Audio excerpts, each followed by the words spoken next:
We ask questions. What is needed in the world? Is that going to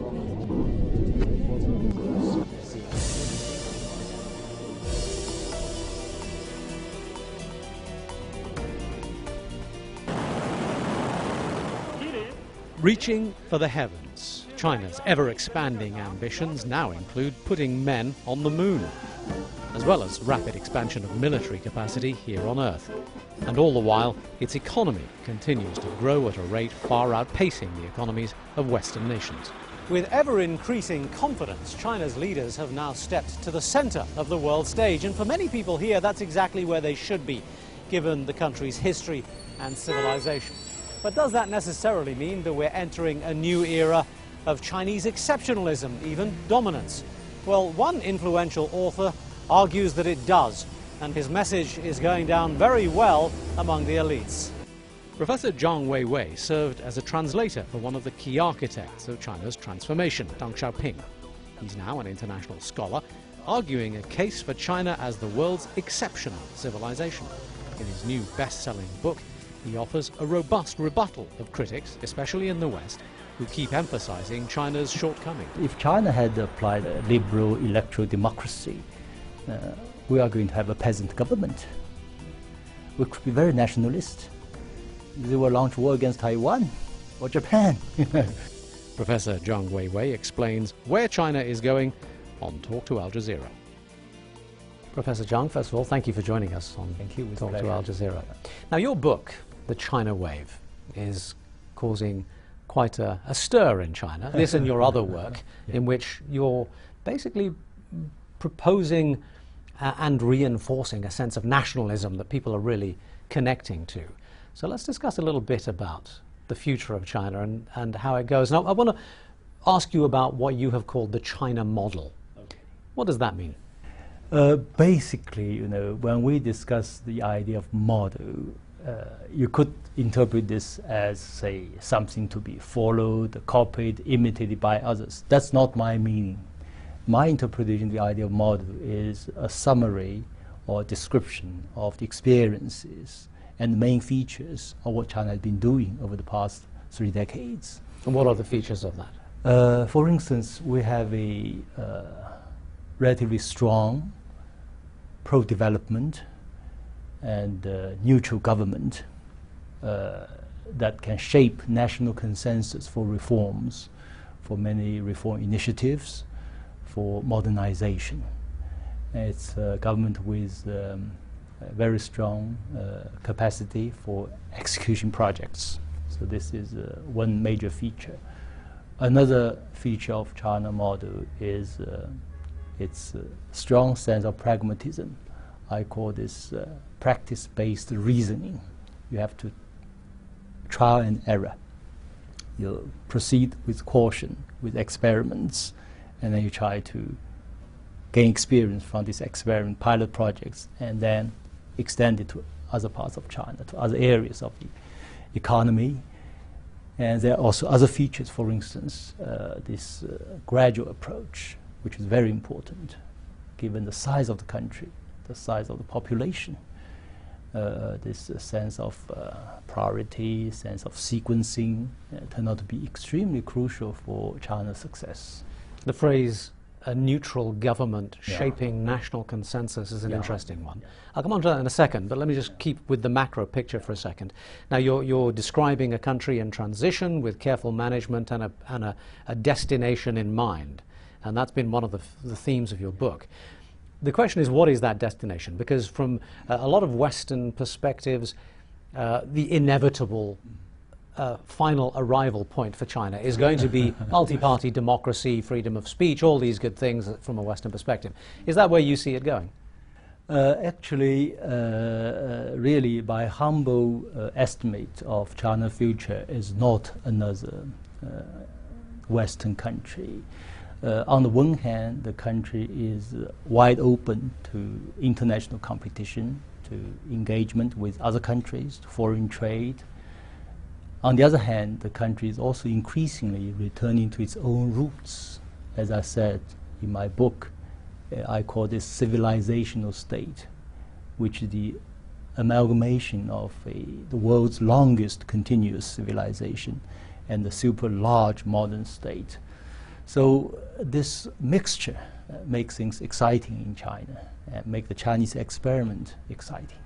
There are institutions of Western government and Western economic policy and politics that would say, well, the essential elements of a successful modern state are well known to us. You need simply to adopt them. You're saying that's not going to happen. I mean, what are the pitfalls in those Western models, and what elements of Chinese culture are going to be implemented instead? Actually, I had an interesting debate with Professor Fukuyama, who wrote The End of History. That was in June this year, just 4 months ago. And I said to him, what China is doing is actually a gigantic effort to explore the next generation of political, economic, social, and even legal systems. So there are all kinds of experiments, pilot projects, initiatives in different parts of China. They are different or complementary. Eventually, some better models will emerge and other parts of China will emulate. So that's a huge, large scale of experimentation. That's also very, very exciting. In other words, because China is now fully engaged with the outside world, we know the strength of the Western system. We also know the weakness of the Western system. Given the current crisis in Europe, in the United States, it will be foolish for China again to follow the footsteps of the American model or European model. We should be selective in learning from the West. But again, what are the weaknesses that you have seen, and what are the Chinese effects that you think should be substituted for those weaknesses? Yeah, for instance, I had debated with Fukuyama concerning the whole idea of accountability. In his idea of liberal democracy, accountability refers to regular election every 4 years. In the Chinese experiment, accountability means a whole wide range of economic, social, legal, political accountability. For instance, at each level of the Chinese government, from the central to grassroots, they have this duty and task to promote job creation and economy. So when I was reading this, the whole argument about the crisis and the reason of it, it said that over the past 10 years in the United States, for instance, there was no job creation, no growth of the economy. That did not happen in China. You go wherever in China over the past decade, past 3 decades, even go to any small county, there are job creations, there are economic growth. So I do not mean the China model is perfect. We have our share of problems. But it seems that this approach has worked. In other words, we'll call this economic accountability. This is something somehow still widely absent in the Western model. If we accept for a moment that accountability is much broader than simply political accountability and a vote every 4 years, it still doesn't answer the question as to where are the checks and balances, because if this accountability model relies only on the moral goodwill of the individual exercising the power, you are still open to the realities, and China is as aware of these realities as everybody, given its history. You're still open to the reality that you will have a leader who isn't particularly moral, who isn't particularly interested in the accountability to the people, and has the power to do whatever he likes. No, actually, this is sometimes described, including in Fukuyama's writing, it's called the bad emperor problem. When you have a good emperor in China's long past, the dynasty performed very well. When you had a bad emperor, I'm sorry, the state of affairs declined. And actually, China has solved this problem.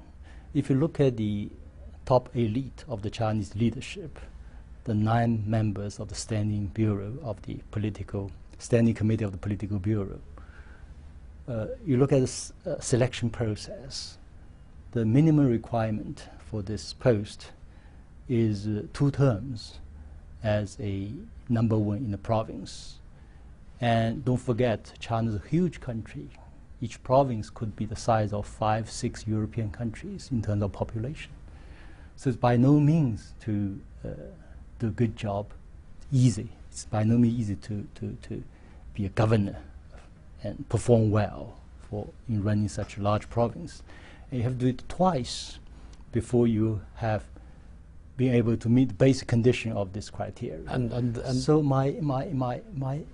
sometimes I joke to my American friends, I said, with this system in place, already in place, it's highly unlikely we will elect a guy like George W. Bush. It's way too below the bar. It's unlikely. You speak, and a lot of Chinese philosophy speaks in terms of history. Everything is looked at in the long term. Everything is considered through the lens of previous experience.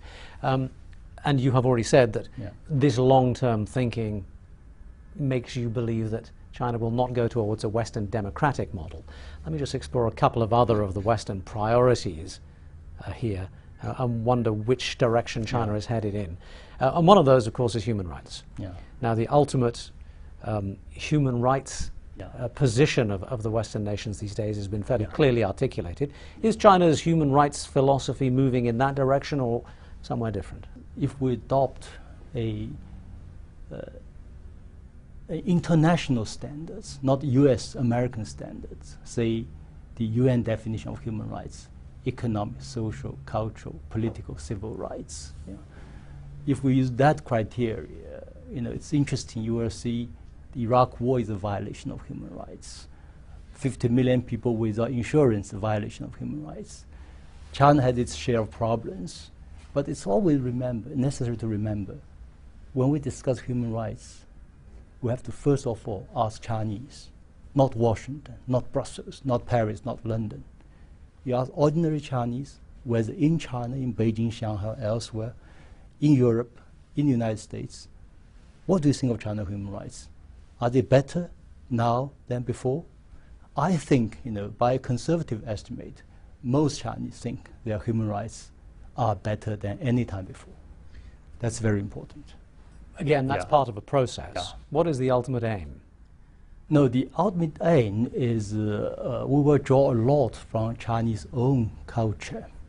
We have a very strong tradition of humanistic culture. And this is not exactly, in other words, they were born way before the European or the Western definition of human rights.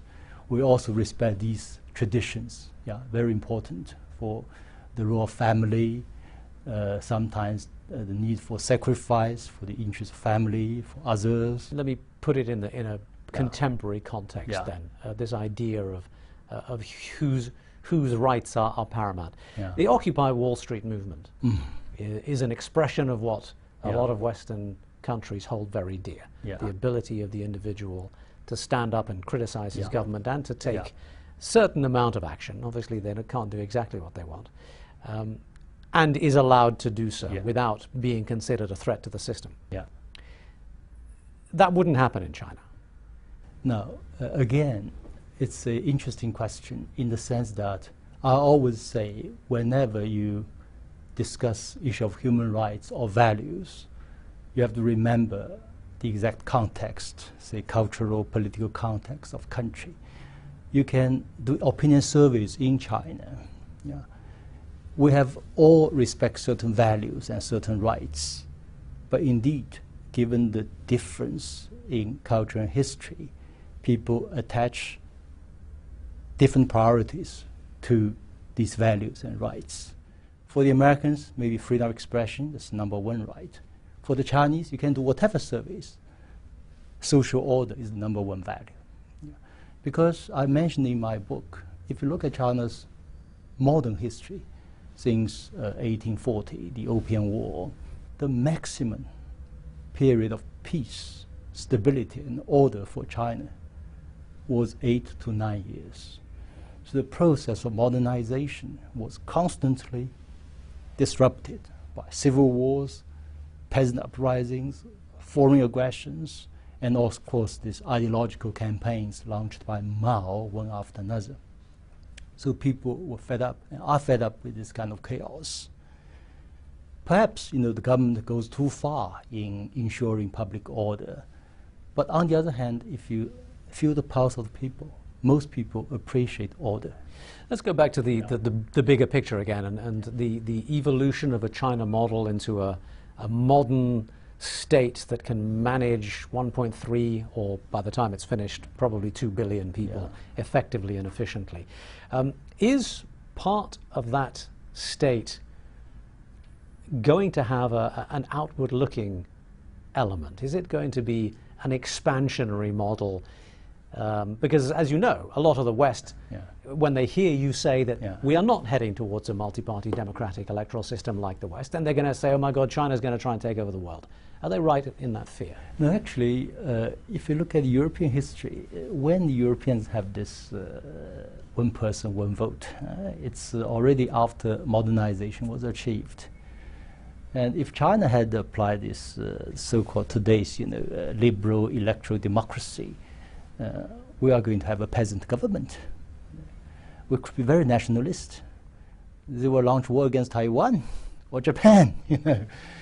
Actually, the current leadership shaped by Deng Xiaoping, the whole style of leadership, is on the whole cautious and moderate in its foreign policy, which is in China's interest, and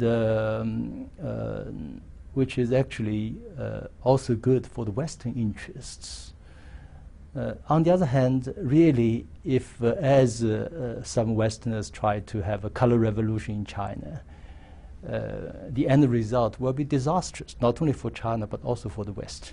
Do you think the West is pushing for a color revolution in China? I think it's foolish to do that. In the first place, you can do any surveys in China. The popular support for Chinese government in China is much higher than popular support for any Western governments, or even for Obama. You can look at surveys by PWP, by OECD, by Gallup. You can do this. This is it your sense, though, that the Chinese government is fearful that the West will agitate for this kind of revolution in China? I don't know whether fearful is the right term. Actually, we're very confident, in the sense that, indeed, I'm rather optimistic. Do they think the West is engaged in this kind of behavior? We have a time frame. See, 10 years from now. Now, none of the Western countries want to say extreme positive things about China's political system. But 10 years from now, if China has become, as many people predict, the world's largest economy by PPP, purchasing power parity, if China's middle class by then will be twice the US population, I mean genuine middle class, American standards, with private home, with a decent income, stable job, which could be a very realistic scenario. Which explains... By that time, the West will have to reassess the whole thing about Chinese political system, the China model. But the fear is that they will also have to reassess their own situation, which is, I think, what scares them most. Because in today's society, you have any number of global nations complaining about US hegemony, both culturally, in business, in all elements of life. If in 10 years from now you have a Chinese middle class that is twice the size of the entire US population, those same complaints, those same fears will be directed at Beijing. That could happen. I was in, say, a number of small countries, Laos, Cambodia, or even Vietnam. I could put myself into their shoes. Say you have a neighbor 100 times bigger and growing 10% a year, 15% a year, and for 3 decades running. It's a bit fearful. But on the other hand, it's necessary to see the larger picture. China's long historical tradition shows China is not a kind of expansionist power. China is, if you compare Chinese empire with the Roman Empire, Roman Empire was based on military conquest, and Chinese empire was based on supposedly cultural superiority. If any neighbors accept this supposedly superiority of Chinese culture, and then China accepts a part of China or China's sphere of influence, and no soldiers will be stationed there. Of course, this is history. I don't say that will not be repeated. But there is one logic which is consistent. The Chinese are more introvert in the sense that we build a great wall to prevent others from invading us rather than really reaching out, expanding, and conquering other lands. I don't think that will happen. It's not in the Chinese blood. Being, or at least maintaining a sense of isolation may not necessarily be reassuring either, though. Yeah, that's true, that's true. It's, you have to keep a balance between opening up, engaging outside the world, at the same time being yourself. Yeah, that's important. It is very interesting how consistently speaking with you and in Chinese conversation, the idea of history is such a completely different beast than it is in Western discourse. I mean, you talk in terms of thousands of years, and in the West it's a 3-minute culture, as we all know. I mean, there's a strange division there. And it explains a lot of the political decision-making process to a certain extent. That's true. People criticize the invasion of Afghanistan, and more like the remaining in Afghanistan, by saying, well, have you not seen what happened in previous invasions of Afghanistan? And it doesn't seem to make any difference. Do you think that stark division in how people regard their political activities and the value of history in that decision-making, do you think that can ever be reconciled? Is one better than the other? No, when we said we have a strong sense of history, it's I should say, a kind of Chinese logic. There's no way to get rid of. Because we use the Chinese language, for instance, and this language began to take shape in about 3,500 years ago, the writing system, which means 1,500 years before the Roman Empire, 1,000 years before the city-state of Greece. We're still using the same language. But in the case of UK, for instance, most PhDs cannot read Shakespeare. But in China, any good high school student can read Confucius, written 2,500 years ago. So you have so many hundreds of proverbs which you use in daily conversation, which are part of this Chinese culture and history. So this is a logic where we have to have it, no other way. On the other hand, when we say we are historical, we respect history, because we do believe that history contains a lot of wisdom. Yeah, that's very important. Sometimes I joke with my American friends. I said, my goodness, you fought many wars. You won these wars tactically, but you lose them strategically. Yeah. And this strategically, that's about wisdom. Yeah. Same with this, whatever Arab Revolution, etc.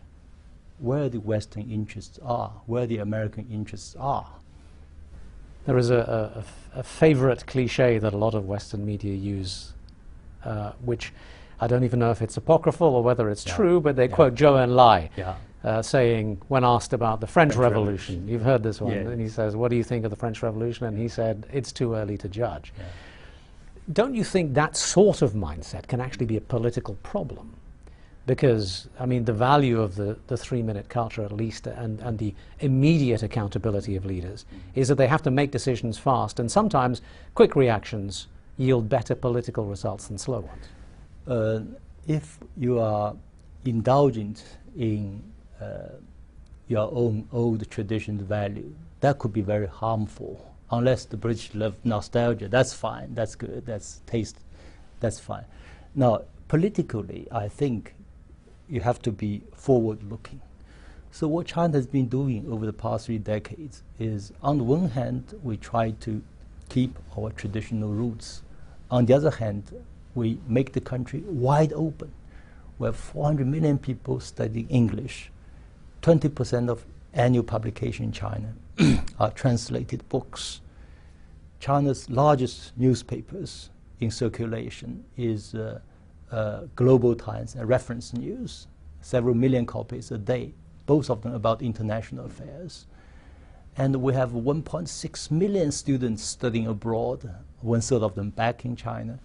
So it's, if you keep the country open, then Chinese are good learners.